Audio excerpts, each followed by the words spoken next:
আসসালামু আলাইকুম প্রাণপ্রিয় সহযোদ্ধারা ও ইরাক প্রবাসীরা। আজকের টপিকটা হচ্ছে খুবই দুঃখজনক। এই বিষয়টা আমার কাছেও ভালো লাগে না, আশা করি আপনাদের কাছেও ভালো লাগবে না। যে বিষয় নিয়ে আমি কথাগুলি বলতেছি অবশ্যই কথাগুলি মনোযোগ দিয়ে শুনবেন।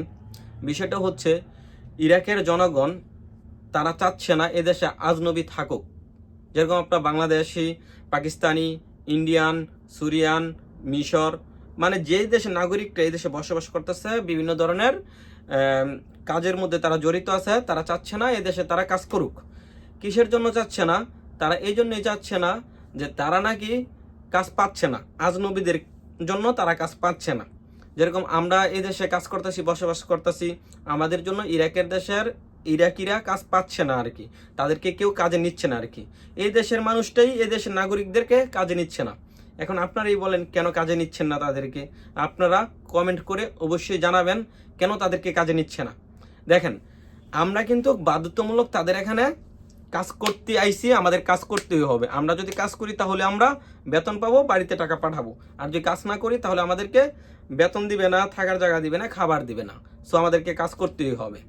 তো একজন সাংবাদিকে একজন ইরাকিকে প্রশ্ন করলো যে বাংলাদেশিদেরকে মানে আজনবীদেরকে কাজে নিচ্ছত, কিন্তু এই দেশের নাগরিকদের কেন তারা কাজে নিচ্ছত না? তখন উত্তরে উনি বলল, দেখ, এক সপ্তাহের ভিতরে তারা 2 দিন বন্ধ করব, অসুস্থ থাকে, নামাজ পড়তে গেলে 2 ঘন্টা সময় লাগাইবো, খাইতে গেলে 2 ঘন্টা সময় লাগাইবো, তারপরে হচ্ছে বিভিন্ন কাজে তারা কাজ চুরি করে থাকে আর কি, মানে কাজে ফাঁকি দেয় আর কি। এই জন্য তাদেরকে আমরা কাজে নিচ্ছি না। আর যদি আজনবীদেরকে আমরা কাজে নেই, তারা সকাল 5টা থেকে বিকাল 5টা পর্যন্ত কাজ করে, $400 বেতন দিই, তাদেরকে থাকা দেই আর খানা দেই, $400 বেতন দিই। আর তাগর অসুস্থ হলেও তারা কাজ করে, বালা থাকলেও কাজ করে, সমস্যা যত ধরনের সমস্যা থাকুক না কেন তারা কাজ করতে বাধ্য।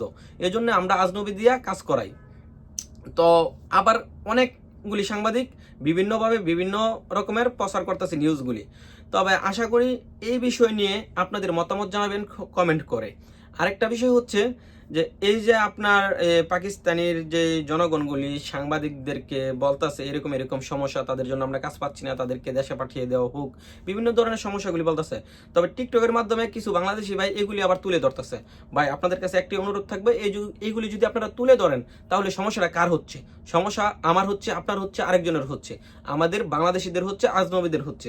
সো আশা করি এই ধরনের উপস্থাপনাগুলি যেগুলি হচ্ছে, কিংবা এই ধরনের ভিডিওগুলি, এই ধরনের নিউজগুলি আপনারা উপস্থাপনা না করে কিংবা আপনারা আপলোড না করে অন্য ধরনের ভিডিও তৈরি করুন।